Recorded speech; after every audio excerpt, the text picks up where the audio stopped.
Assalamualaikum warahmatullahi wabarakatuh. Kisah mengumandangnya berita akan hadirnya Sultanul Aulia, raja dari para wali, yang penghormatannya dilakukan oleh seluruh para wali, rijaul goib, jin-jin soleh, serta hadarut syekh di seluruh dunia. Yang terjadi pada Syekh Abdul Qadir Al-Jailani banyak diceritakan di dalam kitab-kitab para ulama. Salah satunya di dalam kitab Al-Fawaid Al-Mukhtarah karya Habib Ali Hasan Baharun.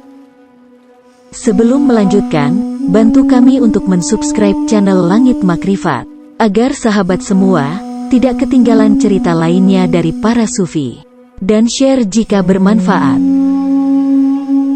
Dalam kitab itu diceritakan bahwa ketika Syekh Abdul Qadir Al-Jailani mencari ilmu, memiliki dua teman yang sangat cerdas. Mereka adalah Ibnu Sako dan Ibnu Abi Asrun. Pertemanannya berlanjut hingga suatu hari, mereka ingin pergi ke daerah pelosok untuk menjumpai seorang wali paripurna, atau sering dikenal dengan istilah wali gauts. Mereka bertiga pergi dengan niat dan tujuan yang berbeda. Ibnu Sako dan Ibnu Abi Asrun berniat ingin menguji kewalian wali gauts itu dengan memberinya sebuah pertanyaan yang sangat sulit yang telah disiapkannya. Dan mereka berdua yakin pertanyaannya tidak akan mampu terjawab. Sambil iseng, ketika dalam perjalanan, mereka saling bertanya satu sama lain terkait tujuan dan niat masing-masing. Dengan polosnya Ibnu Abi Asrun memulai pertanyaan kepada Ibnu Sako. "Sako, kamu mau ngapain bertemu wali itu?" "Aku akan mengajukan sebuah pertanyaan yang begitu sulit, hingga ia bingung, dan tidak akan mampu untuk menjawabnya. Hahaha. Aku ini kan orang cerdas.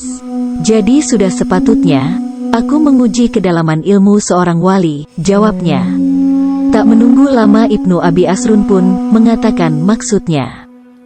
"Kalau aku ingin bertanya tentang sesuatu yang aku yakin dia tidak akan mampu untuk menjawabnya."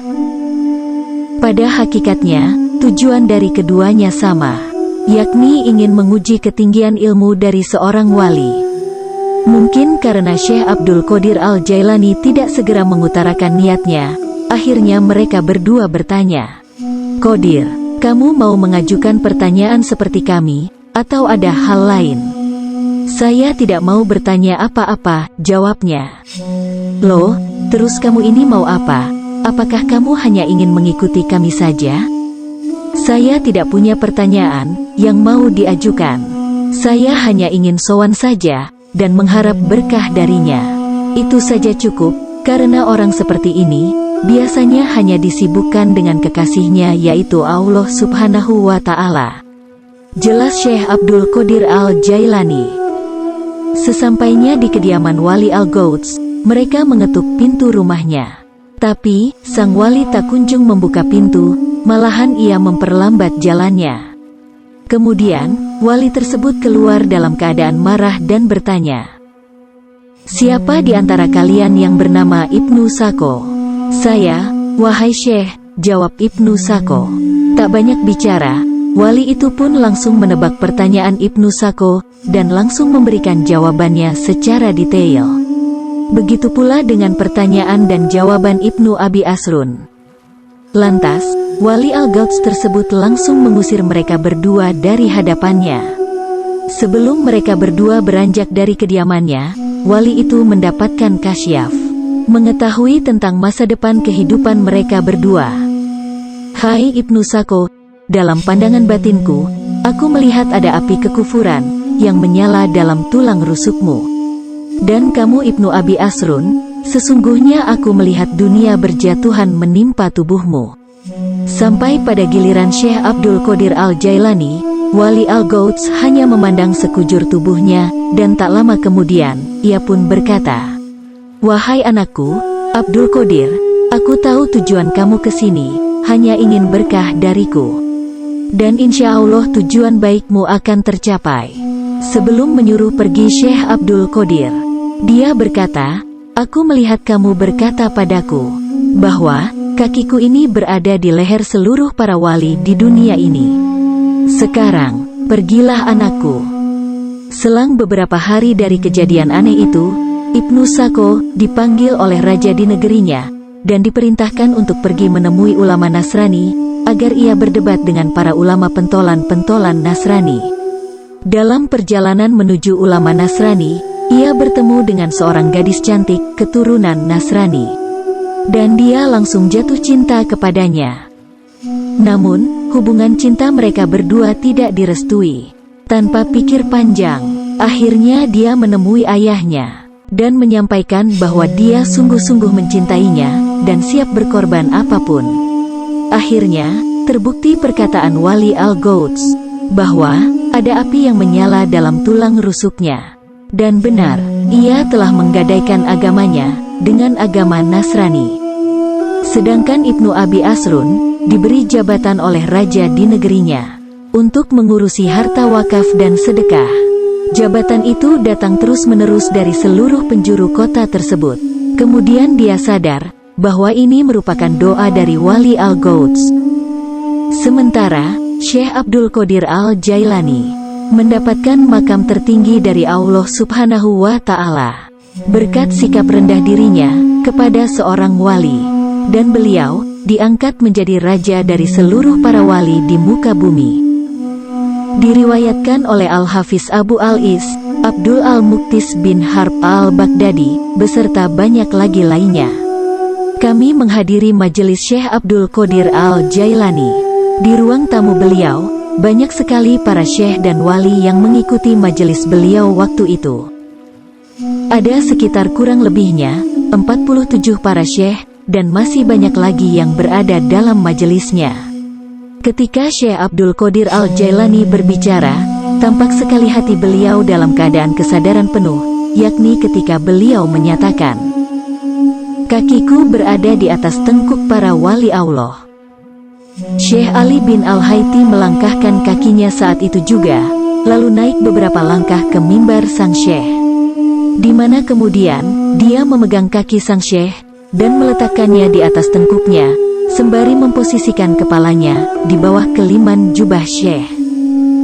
Semua yang hadir di situ pun membungkuk seperti yang dilakukan oleh Syekh Al-Haiti. Dan tidak ada satupun seorang wali Allah di muka bumi ini yang pada saat itu tidak menundukkan tengkuknya sebagai pengakuan tulus terhadap Syekh Abdul Qadir Al-Jailani, serta sebagai penghormatan kedudukan ruhani beliau yang khusus. Ada 300 aulia Allah dan 700 rijaul gaib yang hadir di majelis itu. Bahkan kumpulan para jin berkumpul pada saat itu. Para jin soli tersebut keluar dari segala penjuru cakrawala demi menghormati pernyataan beliau tersebut. Mereka mengucapkan selamat kepada Syekh Abdul Qadir Al-Jailani dan menunjukkan laku taubat melalui tangan beliau.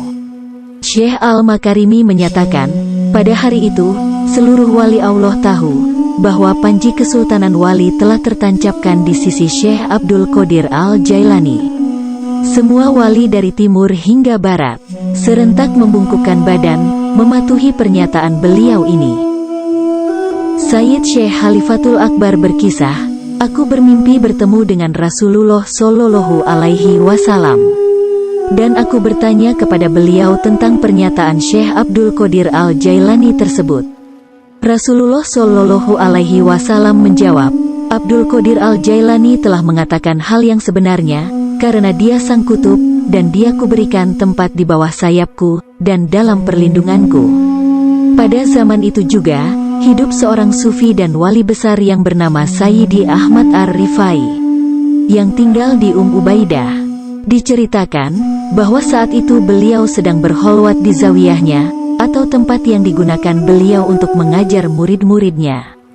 Ketika para muridnya sedang menunggu beliau selesai berholwat, tiba-tiba jendela zawiyah atau tempat berholwat itu terbuka, dan terdengar Sayyidi Ahmad Ar-Rifai mengatakan, "Sodako Abdul Qadir." Lalu jendela itu menutup lagi. Lantas semua murid beliau penasaran dengan apa maksud dari ucapan sang guru. Memang semua murid Sayyidi Ahmad Ar-Rifai juga mengetahui bahwa pada masa itu juga hidup seorang waliullah besar yang bernama Syekh Abdul Qadir Al-Jailani. Ternyata setelah diteliti, Diurutkan berdasarkan waktu pengucapan beliau, ucapan itu keluar bersamaan ketika Syekh Abdul Qadir Al-Jailani mengatakan, "Kodami ala rokobatin kuli waliin."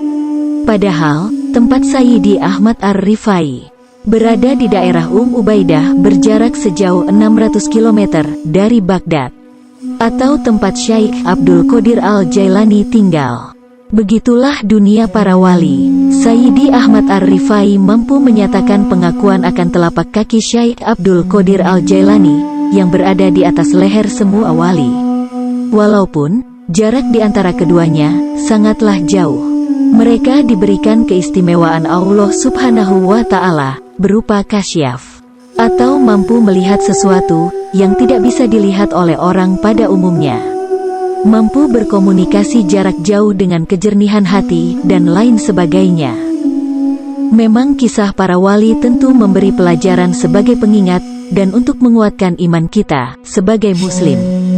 Semoga Allah memberikan kepada kita anugerahnya, sehingga kita termasuk ke dalam golongan-golongan yang menjadi kekasihnya. Amin.